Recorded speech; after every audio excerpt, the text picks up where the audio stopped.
orchid channel, Karin's Orchids. And if you're here for the first time, I would encourage you to subscribe and join my other followers, and me of course, on my orchid journey.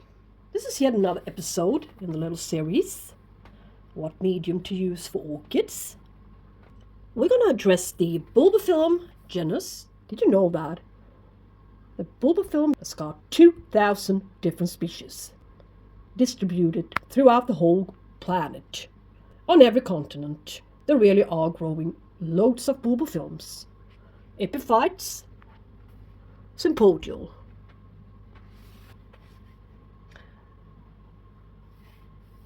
And in today's video, we are also going to address the catasetine, how to repot them, and in what and when, and what medium I always use for them, and what I've found work best in my conditions.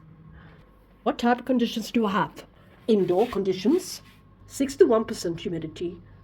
It's nighttime, and it is 20.4 degrees. Yeah, these guys likes it at a range on about 20 to 27, 30 degrees. So they are hot growers. Can stand room temperature and can stand regular room humidity at a level of about 50%. They can make do with it. They're all growing very well under normal room conditions. So, and LED lights, grow LED bulb, and this LED tube distributes mostly red, it seems. So it's quite weak, but they do not crave very high light, so they don't really like it. And absolutely no direct sunlight through the window at a southern exposure. No. Northern or eastern exposure would be more than enough for them. And that goes for the catasetine type as well. But they do like and love high humidity when in active growth and loads of water and nutrients. They'll need an abundance of warmth and medium lights. Yes, loads of nutrients and fertilizer throughout the growing season. So let us start with the bulbos. I have this relatively new acquisition of mine. Yeah, it's putting out a new growth. That's great. It quite recently finished off its blooming, but it was from that growth it bloomed. So that one is obviously the newest one, and the one it's going to bloom from. Probably, I don't know really about this orchid, Bulbophyllum longissimum. When it blooms, if it can bloom several times a year, or if it's just a one-timer. So, yeah. Now, let's bring this orchid into my kitchen area, and I'm going to show you guys what I'm going to pot him up in today. So let's start with the bulbophyllums, followed up by catasetine orchids. A few examples. This is a relatively new acquisition. Bulbophyllum lobbii from Karin.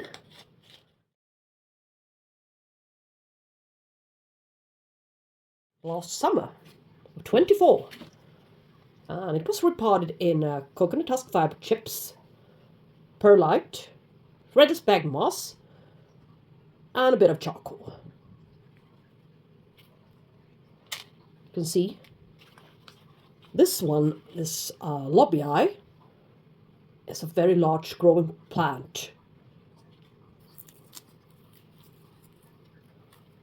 Yeah, it can grow up to 3 times the size easily in 2 more years. So I bet there would be some dividing of this orchid going on here very soon.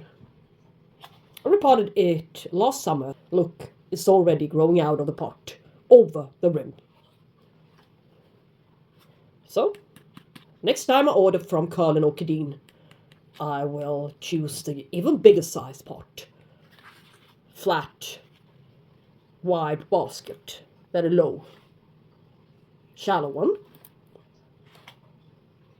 But you can sit there for some more time, as coconut husk fiber does not break down as easily by the carnies that I added spag, which I'm not going to do in the future.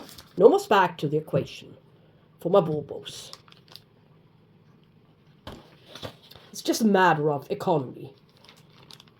This package is now about €30. Before it was 6.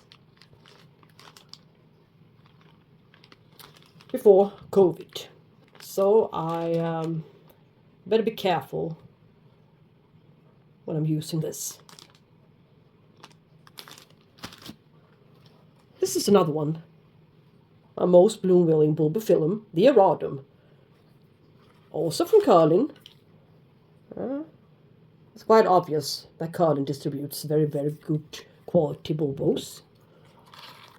I always check their division section, where you can find flowering size divisions for a very low price.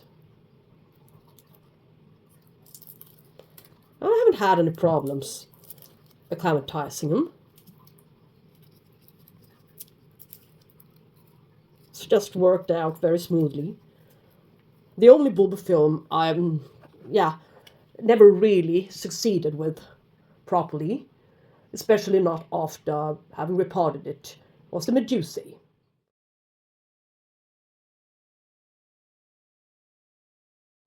Which I failed with, but still I'm not giving up on it. But now, yeah, she's very difficult to find. Not many nurseries got it for the time being. I wonder why. Anyways, this one hasn't been repotted for 4 years. Still looking kind of alright. Still blooming. But I believe it's time that we repot it now.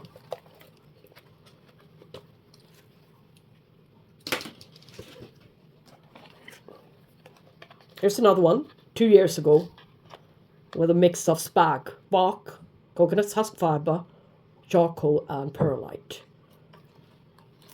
As this weed is grown on top of the medium, it's an indication there are nutrients here, but not there. This medium down there should have degraded by now. I usually keep this beautiful Rothschildianum from Karin quite damp, but now it isn't. These are drying up the surface and stealing the nutrients, which are still available up there. So a repot for this guy as well. Yes. Here's my absolutely newest acquisition when it comes to bulbos. Bulbophyllum longissimum from Orchids Orchid, a local nursery here in Gothenburg. Sits in spag and moss. But I would like to keep it. Yeah, you can see loads of algae by now to the sides, inner sides of the pot.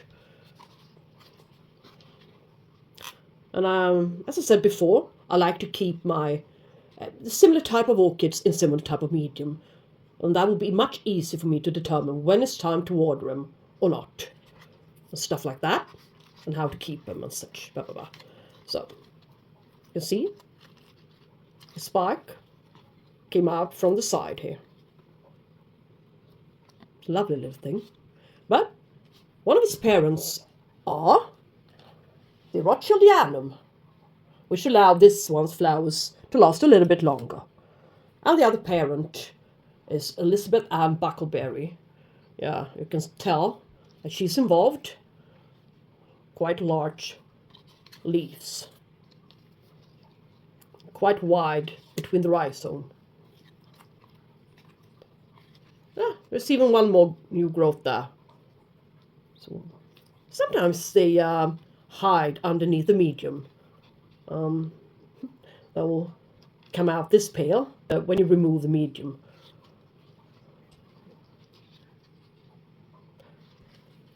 What am I going to use today?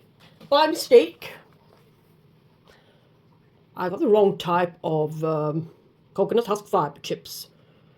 My eyesight isn't as great as it used to be, so that to me looked like chips. This is press block, which I dissolved into water. Now it looks like this. And I went, oh, why? But this stuff, I realize, will come in handy. One purpose is to add a little top layer to the orchids in this area. It's not so rich in nutrients, this char, such as bark is. So my hope is for the weed not to like it as much as it did before. You can see on top, I put a layer of this coconut husk char. Looks nice. And I even added a layer onto my bulbophyllums. But eventually I found almost what I was after. And it looked like this. This one proved to be even better than the chips I had before. And it expanded very well, and it now looks like this. This is perfect. So I had a little bit left over from my last repotting with a little bit of charcoal already and perlite. So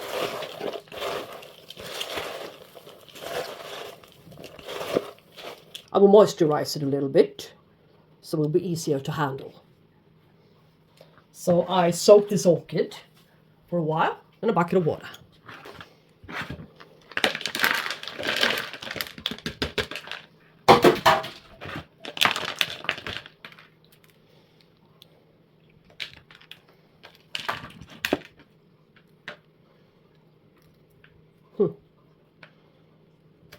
Okay.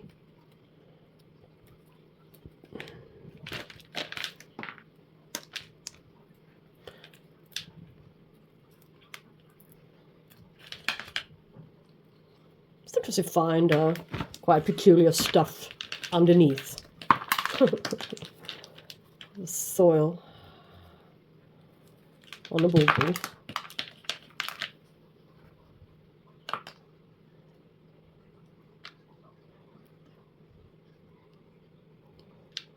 Yeah, looks okay.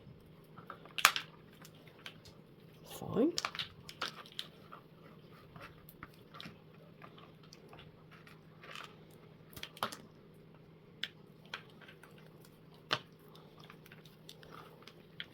So relatively sturdy roots on a bulbo.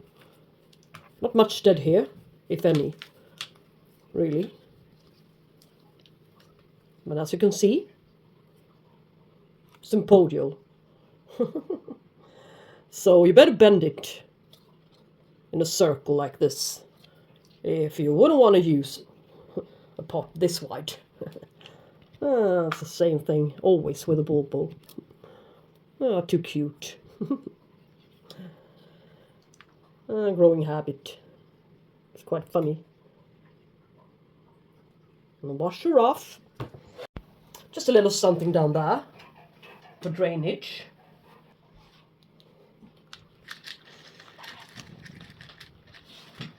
Now, here comes the crucial part. I would like to bend the rhizome here.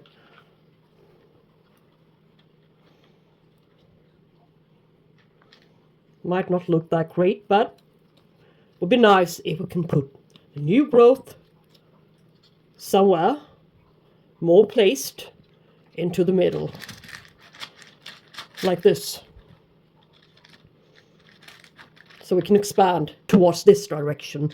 Next time this one will create another new growth, so to speak.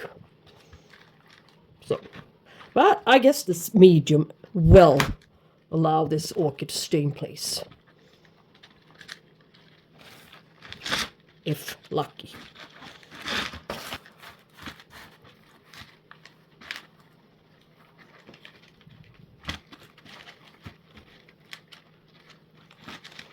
Yes.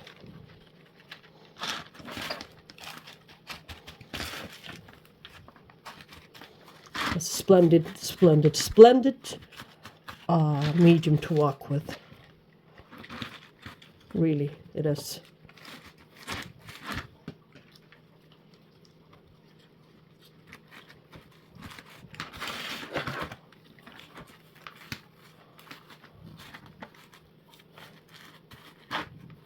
Really smooth. So, something like this. I'm gonna adjust this orchid a little bit more. Well, you got the idea. Shallow pots, good drainage, and this beautiful, beautiful medium. Easy to find, cheap.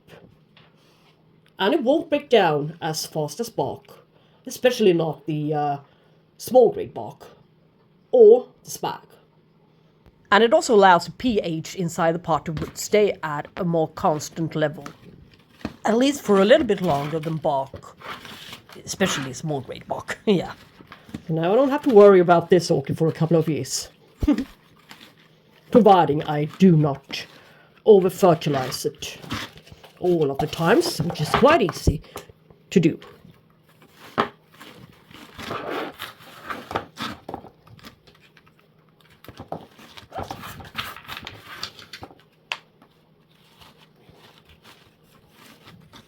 And I can give it a little top layer after some time, or even today, with this very, very fine graded chalk.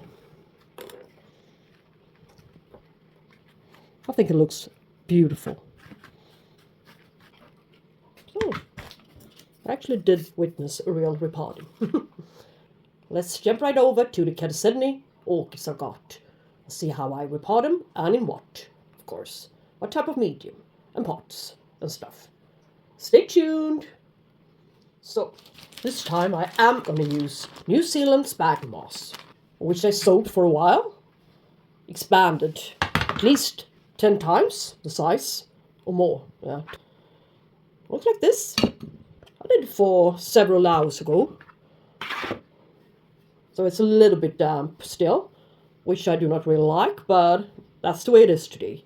I think it's going to be alright anyways. And perlite is what I'm going to use. And slow release fertilizer.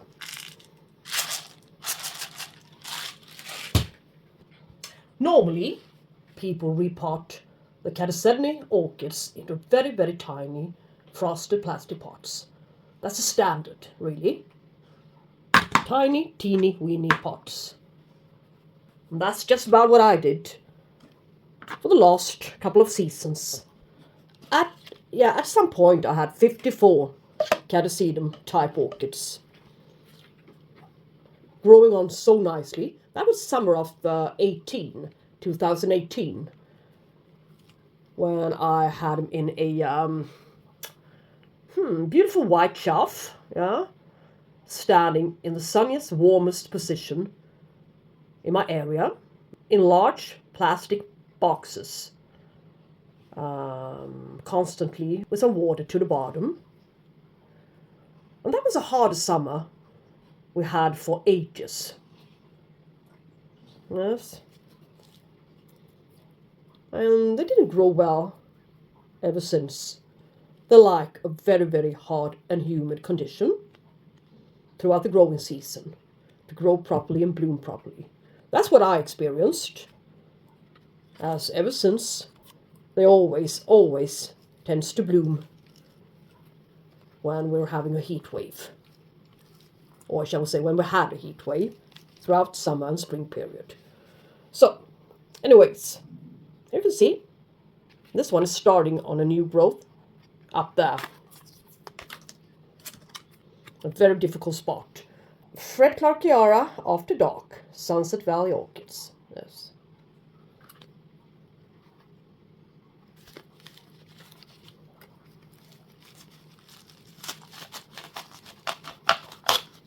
Need to get it out from the pot.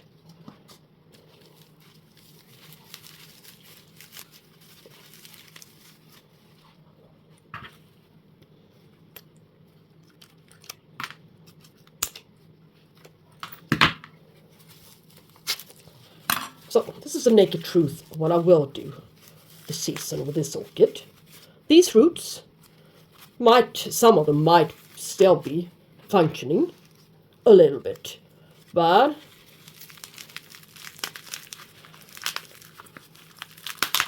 not as well, so that it will be meaningful to keep them. So what I'm going to do is cut them all off. All of them. Yes.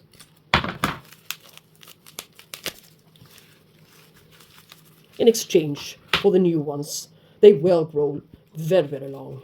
They will expand to this in a couple of months' time. You'll be surprised how well and fast the new roots will grow. If they do not rot until that happens. You can see nothing green there when I cut them. So probably not much alive. Just a tiny bit. So even if you did find a live root in there, they don't function that great. It's not worth it, really. Let's save up the space for this new root system instead. Each time I cut off the roots while they're just approached the dormant season, the pseudobulbs themselves starts to rot. That's why I'm only left with 2. No. But yeah, that's one of the reasons I do not have so many left. I sold a few, actually. A black pearl, for instance. Doesn't matter. It's all right. Yeah. I might as well just pick off this little pseudobulb. But it can. It can, actually. If I divide it, yeah, I can do that. Yeah. I'll put it into a little pot of its own next season. And might as well just put out a little new growth there. And become a lovely, lovely orchid again. Yeah. Doesn't look much for the world, but I've done that several times with a pseudobulb. Looking way worse than this one. But note that new growth probably won't show up this season. We'll have to wait for yet another year. Then this pseudobulb will be even more shriveled up, and you start to think that it will die. But you'll be surprised. Here, I pre-wet a couple of clay pots. This is a rose pot, a little bit more narrow, a little bit higher. These I've been using quite a lot for my catasetum type orchids. And they've been growing on so nicely, blooming very well in these types of pots. This is how it's going to be this year. Here we have another one. Catasetum Orchid Glade. Very nice red one. I'm going to try, or I'm going to use, let's say, the clay pot method again. For this guy as well. You can see its roots are well on the way. I'm a little bit too late, but it will be alright. It will be alright. As long as I do not water it. The con here is that the moss is a little bit damp, which I do not like really, when the roots has come this far already. But it's okay. It's okay. It'll probably work. Yeah. I can save this one as an anchor. That's alright. Let's save this crap. Yeah. The pros of using clay pots are that they breathe. They keep the roots cooler. You shouldn't really worry about overwatering too much. And as I'm going to keep these two guys inside my little bit more humid and hot brewing cabinet, they will be wobbling about in there in the plastic pots. So this makes the growing much easier.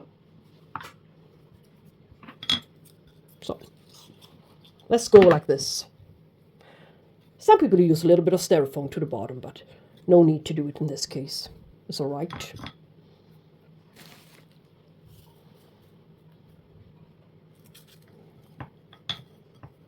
You see? Leave a lot of space to the front here. A little bit of this slow release fertilizer as well, in layers, in a way.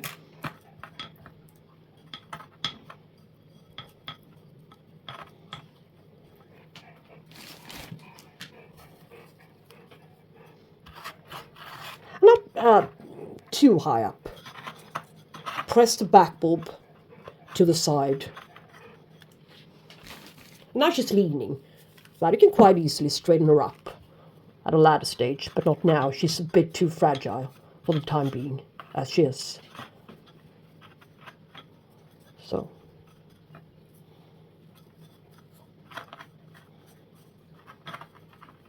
I'm not going to press her too much right now. I can do that later on, as I stick her up in a month or so. I don't want her roots to become too pressed down and the moss to become too dense around the roots. So it will keep far too much moisture around the roots at this stage. We'll probably kill the root tips off, so a bit loosely packed here for the time being. Yes?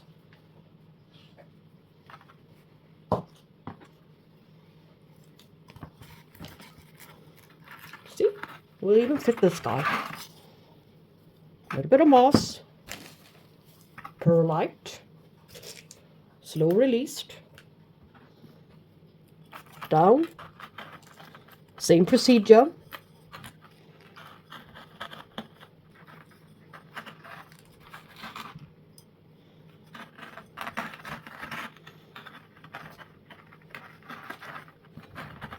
Something like this.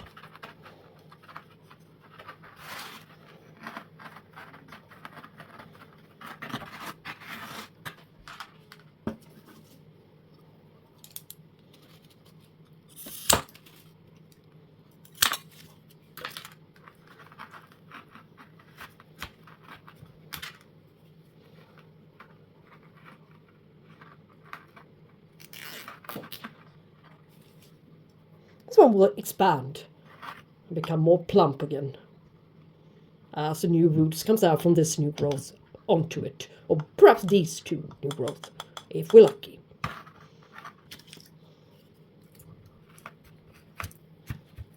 For now, only these two guys are going to be staked, and that one later on. So, just for stability, so it won't bobble around and break the root tips if it falls or trips over or tilts or anything of the sorts in there by mistake. I can water them simultaneously with a pool down there, and it will be so easy to care for and maintain. Later on, I will probably not start to water them at a regular basis until June, yeah?